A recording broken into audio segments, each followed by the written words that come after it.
It was a typical morning at St. Mary's Hospital. Nurses moved swiftly between rooms, doctors flipped through patient files, and the hum of daily routines filled the air. The usual mix of sounds, the beeping of monitors, the soft shuffle of footsteps, and the murmur of conversations created an environment of organized chaos. But then, everything stopped for a moment. The hospital doors creaked open, their usual squeal breaking the monotony of the morning. In walked a small figure, her presence stark against the bustling hospital scene. A 10-year-old girl, her face pale like a ghost, and her wide eyes filled with a deep, unspoken worry.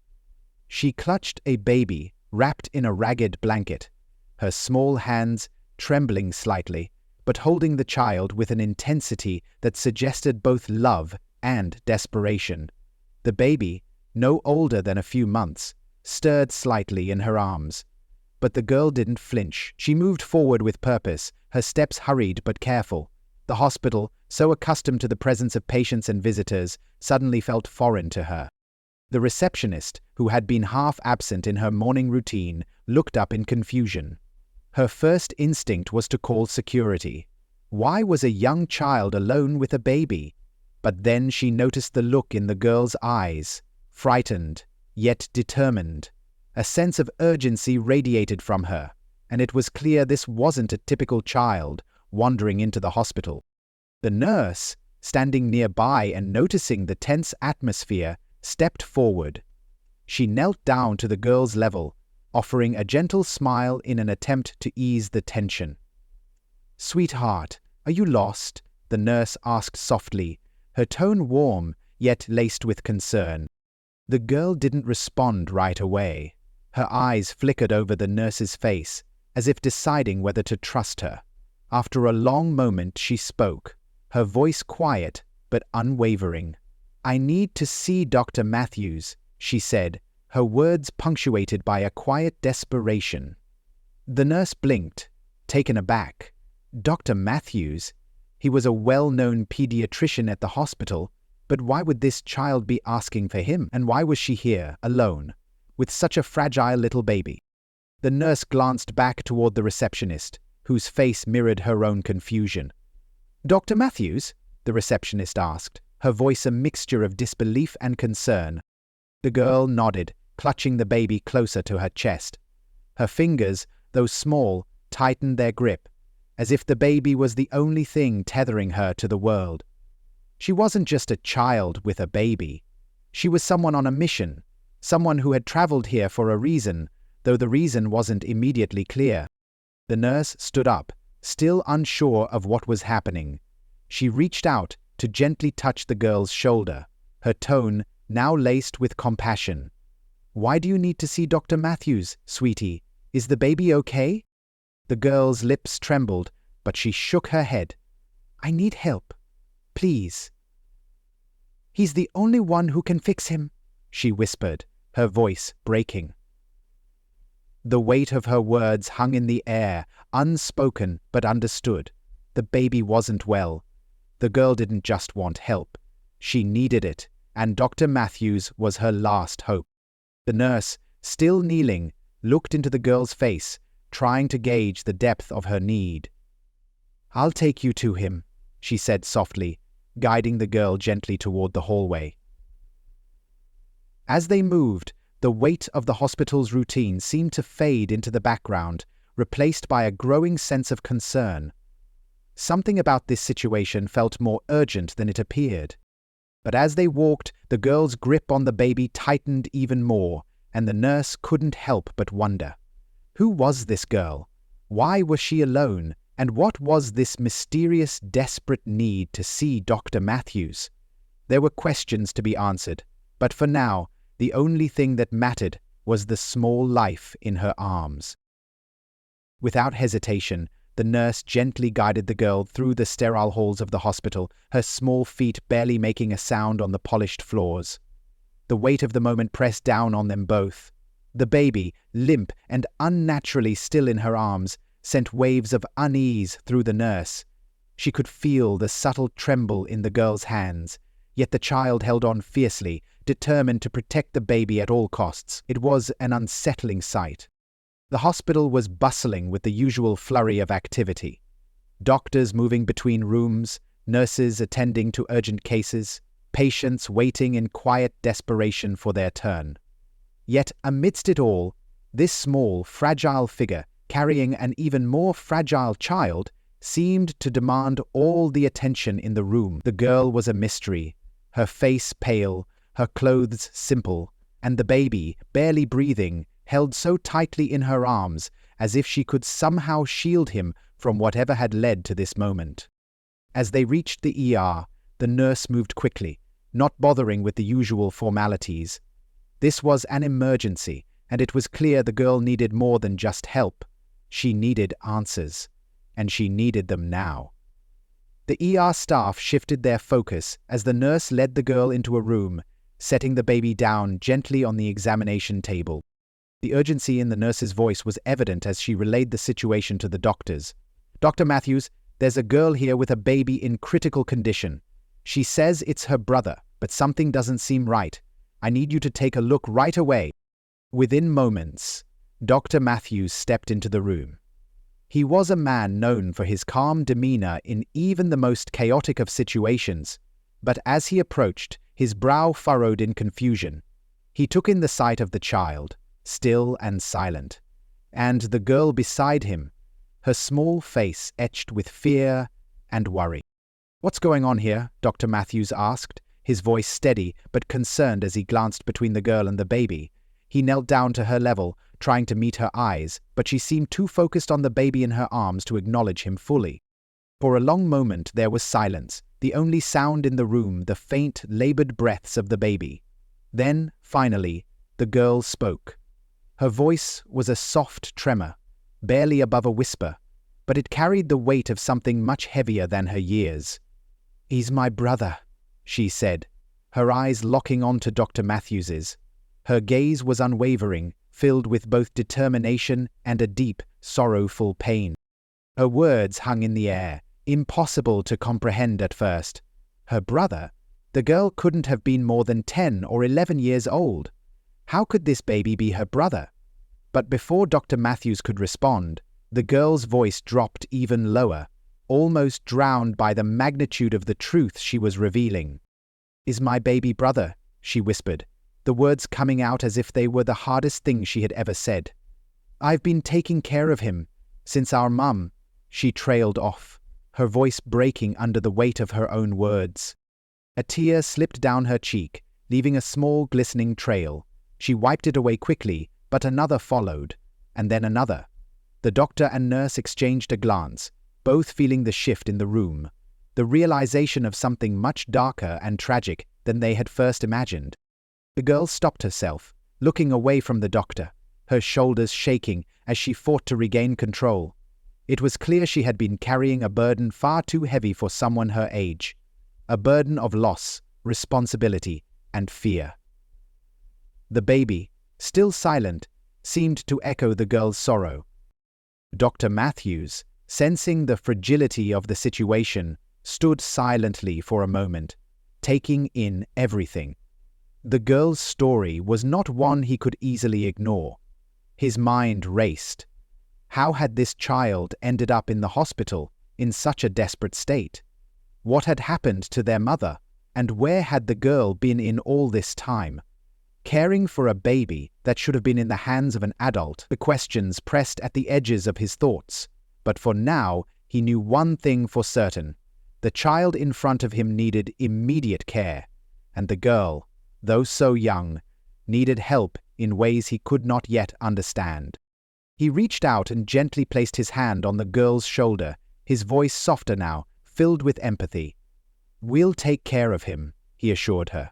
"You're not alone in this. We'll figure out what happened, and we'll help both of you." But the girl's gaze didn't soften. Her eyes remained fixed on the baby, her protective instinct still sharp. "Please," she whispered again, "don't let him die." Dr. Matthews froze. His hand, still hovering near the baby, paused mid-motion as the words sank in. "She's gone!" The gravity of the statement hit him harder than any medical crisis he had ever faced. The reality of the situation became crystal clear in an instant. What could this child possibly mean by saying their mother was gone? His eyes darted around the room, scanning the scene before him. Emma, the little girl who stood before him, clutching her infant brother with a fierceness that belied her years. Her wide eyes, filled with both fear and determination, told him everything he needed to know. This wasn't just a case of a frightened girl looking for attention. It was something far more serious. Something that struck at the core of human vulnerability. Dr. Matthews's mind raced as he tried to piece together the fragments of information. The baby, so still in her arms. The sense of urgency in the girl's voice. The complete absence of any adult presence. Any semblance of safety. The girl, Emma, seemed to sense his hesitation and continued, her words faltering, each syllable heavier than the last. "She's gone. Oh, Mum," she whispered, her voice trembling. "She passed away, and I didn't know what to do. I had to take care of him. He's all I have left." The words sliced through the air with an unspoken weight. Emma's face crumpled slightly as the full extent of her grief broke through. But there was no outburst, no sobbing, just a quiet, aching truth that spilled from her lips. She wasn't just a girl anymore. She had become a caregiver, a protector, far too early in her life. Dr. Matthews's stomach churned at the realization. A 10-year-old girl standing in front of him with the weight of the world on her shoulders, carrying her infant brother as though she was the adult. There were no grandparents, no relatives rushing to their side, no one to help them navigate the nightmare that had become their lives. Just Emma, her face pale from exhaustion and worry, and her brother who lay so still in her arms, his future uncertain. No adult to help them, no one to guide her through the most difficult time a child could face. The reality of it hit Dr. Matthews hard. His professional mind scrambled to make sense of the situation, but his human heart felt the full impact of the girl's words. This wasn't just an emergency. It was a cry for help, a desperate plea from a child who had been forced to grow up far too soon. The responsibility of taking care of a baby, of making decisions that no child should have to make, weighed heavily on her fragile shoulders. He moved quickly, his training kicking in, but a deep sense of helplessness gnawed at him. What could he do for them? How could he even begin to address the emotional and physical toll this would have on Emma? He needed to help, to do something, but the magnitude of the situation was overwhelming. This was no ordinary case. This was a child, a little girl who had lost everything, yet found the strength to carry on. Dr. Matthews carefully lifted the baby from Emma's arms, his movements gentle but quick, assessing the child's condition. Emma didn't flinch, her gaze never leaving her brother, as if her very presence was the only thing keeping him alive. The baby's pulse was weak but steady, a flicker of life, fragile yet enduring. "I'm going to help him," Dr. Matthews said, trying to keep his voice calm, but inside his heart was heavy with the reality of the situation. Emma looked up at him, her eyes wide with fear and desperation. "Please," she whispered, her voice barely audible. "Please, don't let him die. I couldn't live with myself." The doctor's heart tightened.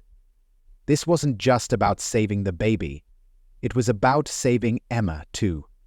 She was a child, but she had already taken on a role she was far too young for. And now, as her last line of defense, she was placing her faith in him. He couldn't let her down. "We're going to do everything we can," he assured her softly, his words not just a promise to the baby, but to Emma. He motioned for the nurse to prepare for immediate intervention, his mind racing with medical protocols, while his heart ached for the little girl in front of him. But no matter what happened in the coming hours, Dr. Matthews knew one thing for certain. This was more than just a medical emergency. It was a tragedy that could never be undone, no matter how hard he worked to save the baby. Emma had already lost so much, and he had no idea what the future held for her, but he wouldn't let this child face it alone, not if he could help it. As he worked quickly, the weight of Emma's unspoken plea lingered in his mind. He could fix broken bones, mend wounds, and save lives. But what was he supposed to do for a little girl who had already been broken by the harshest of realities? Emma's baby brother Charlie lay in the hospital bed, his tiny body pale and limp, barely clinging to life. The faint sound of his labored breaths seemed to hang in the air, a fragile thread that could snap at any moment.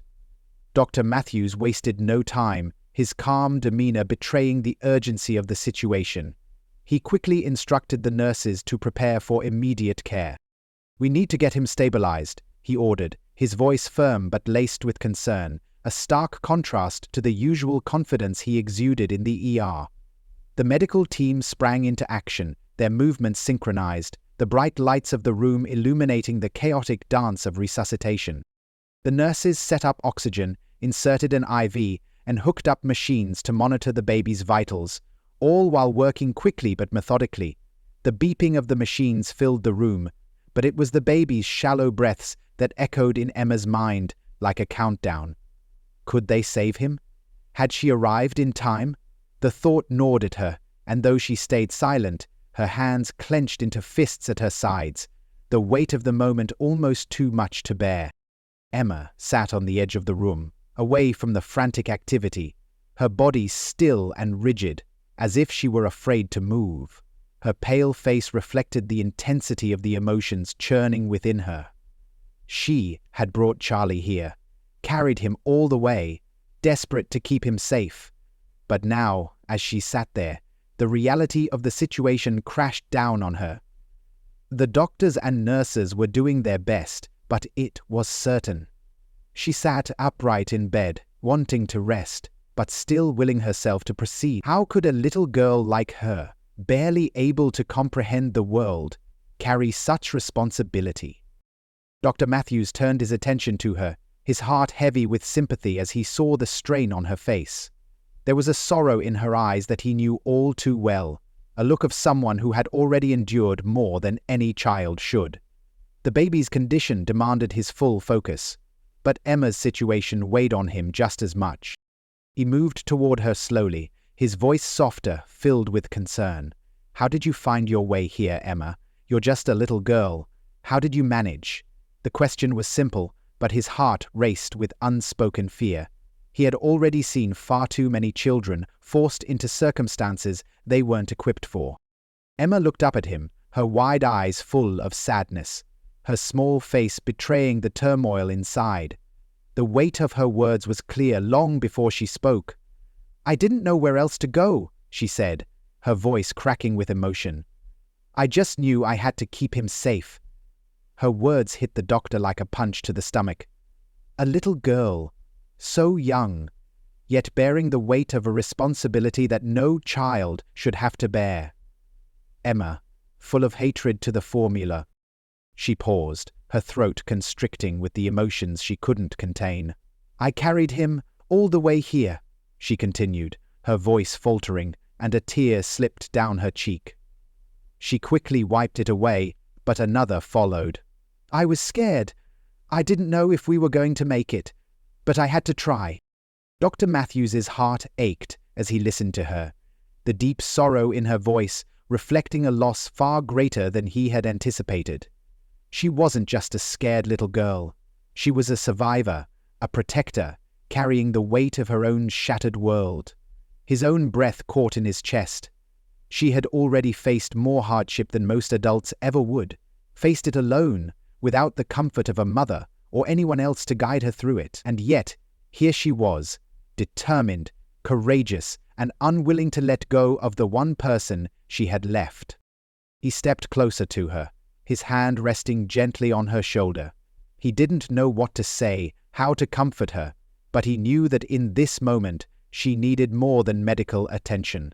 She needed someone to acknowledge the immense strength it had taken for her to get this far. "You're incredibly brave, Emma," Dr. Matthews said quietly. "You did everything you could to help him, "You're not alone anymore." Jean-Florent. Emma looked up at him, her tear-streaked face betraying her youth and vulnerability.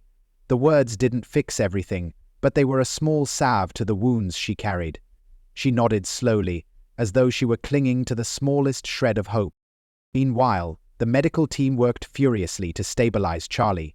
The room buzzed with urgency. The doctors and nurses focused entirely on their task. But as Dr. Matthews turned back to the baby, his gaze lingered on Emma for just a moment longer. It was clear that Charlie wasn't the only one who needed saving in this room. This wasn't just about medicine. It was about healing, about hope, about showing a little girl that the world still had some good left in it, that despite everything she had endured, she wasn't alone. And for the first time since he had walked into the room, Dr. Matthews allowed himself to feel a glimmer of optimism. They would save Charlie, and somehow they would find a way to help Emma heal as well. As the hours ticked by, the hospital room became a blur of frantic movement. Dr. Matthews and his team fought with everything they had to stabilize Charlie's condition. The small infant, barely a few months old, had faced more in his short life than any child should. His tiny body, frail and weak, seemed to be on the edge of life and death. But the doctors worked tirelessly, pushing their skills and knowledge to the limit. Emma, for her part, never left his side. Her small form was perched on the edge of the bed, her legs crossed beneath her, as she watched her brother's chest rise and fall with every shallow breath. Her wide, tear-filled eyes were fixed on Charlie, not once straying from the fragile life that hung in the balance. Her tiny hands, clenched into fists, rested on her lap as she silently willed him to survive. Her face was pale, exhaustion evident in every line, but her determination never wavered. This was the most important thing in her world, and she would not leave him, not now. As the medical staff worked to stabilize Charlie, the team began piecing together Emma's heartbreaking story. Nurses and social workers began making calls, trying to track down any surviving family members or friends who might be able to help. The story that emerged was one of profound tragedy. Emma's mother had passed away recently, and the cause was a heroin overdose. The overdose had stolen a mother's life and left a 10-year-old girl with the unspeakable task of raising her infant brother. Emma, with no one to turn to, had done the impossible. She had stepped up in a way no child ever should have to. Alone, in a house filled with silence and loss, Emma had fed Charlie, changed his diapers, and taken on the responsibility of keeping him alive. She had done all this while still trying to grapple with her own grief, the loss of her mother, the only parent she had ever known. The staff at the hospital were stunned. How had a 10-year-old managed such an enormous responsibility? How had she been able to navigate the complexities of caring for a helpless baby while simultaneously mourning the mother she had lost? What drove her to keep going when most adults would have faltered under the weight of it all? Dr. Matthews felt the weight of the question settle in his chest as he looked over at Emma, sitting in the corner of the room, her face etched with both the exhaustion of a child who had grown up far too quickly and the unshakable resolve of a sister who would do anything for her brother. This was no ordinary child. She had become the caretaker, the protector, and the sole survivor of a family destroyed by addiction and loss. Her story was a gut-wrenching reminder of the broken systems that had failed her. The foster system, the child welfare services, the government programs that were meant to step in when a child was in need, all had failed Emma. No one had intervened. No one had helped her when she needed it the most. She had been left to fend for herself, to navigate the unthinkable on her own. But in spite of it all, Emma had survived. She had fought for her brother in ways most adults would never have to. She had cooked meals, kept him clean, and cared for him with a love and determination that could only be born of necessity. And somehow, against all odds, she had managed to keep him alive. Dr. Matthews couldn't help but feel a deep sense of respect for Emma. He had seen many children in his career, but none like her. none with the strength and resilience to face the world alone at such a young age. Most children would have crumbled under the weight of her reality, but not Emma. She had stood tall, she had fought for her brother. And now, in this moment, she had done what many adults couldn't have done. She had brought him to safety. The realization hit Dr. Matthews like a wave. This was not just a case of a child needing medical help, it was a case of a child needing a future. Emma's survival had come at a tremendous cost. But there was hope now. Hope that she could have a future that was not defined by trauma and neglect. He knew that saving Charlie was the first step, but saving Emma, giving her the chance to be a child again, would be just as important. "Emma," Dr. Matthews said softly, breaking the silence in the room. She turned her head slightly, her eyes still locked on her brother. "You've done something incredible. You're incredibly strong. But now, it's our turn to take care of you too. You're not alone anymore. We're going to make sure you and Charlie are both okay." Emma's eyes met his, her expression weary but filled with the tiniest flicker of hope. She didn't speak, but the look on her face said everything. She had been carrying the weight of the world on her shoulders for so long, and now, for the first time, someone was offering to share that burden with her. The hours dragged on, but the medical team's work began to pay off. Charlie's breathing steadied, his color returning to his cheeks as the team administered the necessary treatments. Dr. Matthews watched as Emma's gaze softened, just a little. Maybe, just maybe, the worst was over. She had fought for her brother, and now they were all fighting for her. The room, which had once felt like a place of frantic urgency, began to feel like a sanctuary. For the first time, it wasn't just about saving lives, it was about restoring hope. And Emma, the brave little girl who had already lost so much, might just find a future filled with love, safety, and the chance to be a child once again. As the hours continued to pass, the hospital room remained a whirlwind of activity. Dr. Matthews and his team worked tirelessly, using all their expertise to stabilize Charlie. But beyond the immediate crisis of his medical care, there was the larger issue of Emma. The authorities had been notified as soon as it became clear that she was alone in the world, with no legal guardian to speak of. Her story had spread through the hospital like wildfire, and soon a social worker arrived to assess the situation.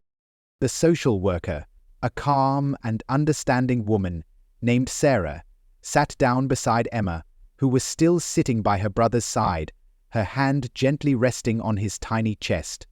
The weight of the world was still on her small shoulders, her exhaustion evident, but her eyes remained fixed on Charlie. "Emma," Sarah began, her voice gentle but firm. "I know this is all very overwhelming, but you have to understand, you can't take care of him by yourself anymore. You're going to need some help." Emma looked up, her brow furrowing with confusion and fear. She hadn't fully understood the gravity of the situation until now. The word foster echoed in her mind, but what did it mean? Would she have to leave Charlie? Would they take him away from her? "Will they take him from me?" she whispered, her voice fragile and vulnerable, the fear seeping into her words. She was just a little girl, but her devotion to Charlie was unwavering. She had been his mother, his protector, his everything, for as long as she could remember. The thought of being separated from him now was a pain she could even begin to articulate. Sarah's heart broke for the young girl sitting before her, her eyes so full of fear and uncertainty. She could only imagine the trauma Emma had already experienced in her short life. "No one is going to separate you from your brother, Emma," Sarah said, her voice soft but reassuring. "We'll make sure that doesn't happen. We're going to find a place where both of you can stay together, a safe place where you'll have support." Emma nodded slowly, her fear not fully abated, but slightly eased by the woman's words. Still, she couldn't shake the worry that had settled deep in her chest. She had carried Charlie through so much. She had been the one to keep him alive when no one else was there. Could anyone really take care of him the way she had? That night, as the sun began to set and the hospital quieted, Dr. Matthews approached Emma. The small girl was sitting in the corner of the room, her legs crossed underneath her, her eyes still locked on Charlie as he slept. The faint rise and fall of his chest was a soothing sight, but Emma's exhaustion was palpable, her body weary from the weight of everything that had happened. Dr. Matthews smiled gently, the warmth in his eyes unmistakable. "He's going to be okay, Emma," he said softly. "You saved his life." Emma's face crumpled as the relief washed over her. She had done it. She had kept him alive, had brought him here, had fought for him in every way possible, and now he was going to survive. For the first time in what felt like forever, a small tear of relief slipped down her cheek. "I didn't know if I could," Emma whispered, her voice quavering. "I didn't know if we would make it." "You did," Dr. Matthews reassured her, crouching down so that they were eye level. "You saved him, and you're stronger than you know." As Dr. Matthews stood and moved to leave the room, he couldn't help but feel a deep respect for this young girl. She had been through more than anyone should have to bear, and yet she had fought with everything inside her. She had saved her brother, and now it was time for others to step in and help. Emma wasn't alone anymore. The following days were a blur of paperwork and arrangements. Emma and Charlie were eventually moved to a new home, a temporary foster home where they would be cared for while arrangements were made for their long-term future. The new home was warm and safe, filled with the sound of other children and the gentle care of foster parents who welcomed them with open arms. But for Emma, it was bittersweet. This wasn't the home she had known, and the weight of everything that had happened still lingered in her heart. As she and Charlie were settled into their new room, Emma stood by the crib where Charlie had been placed, her hand resting gently on the bars. She stared down at him, her baby brother, the only family she had left in the world. "I'll always take care of you," she whispered, her voice filled with a fierce determination. "No matter where we are, no matter what happens, I'm always going to be here for you." Charlie stirred in his sleep, his tiny hand reaching out toward her, and Emma smiled, her heart swelling with love. She had kept him safe. She had kept them both alive. And now, in the face of an uncertain future, that love would be the one thing that would never change. Though their lives had been turned upside down, and the road ahead would be filled with challenges, one thing was certain: the bond between these two siblings, forged through their shared trials and undying love for each other, would endure, no matter what. Strength doesn't come from age or experience, it comes from the heart. Emma's journey teaches us that family isn't defined by blood, but by love, sacrifice, and the courage to protect those we care for, no matter how impossible the odds may seem. Make sure to subscribe for more interesting stories.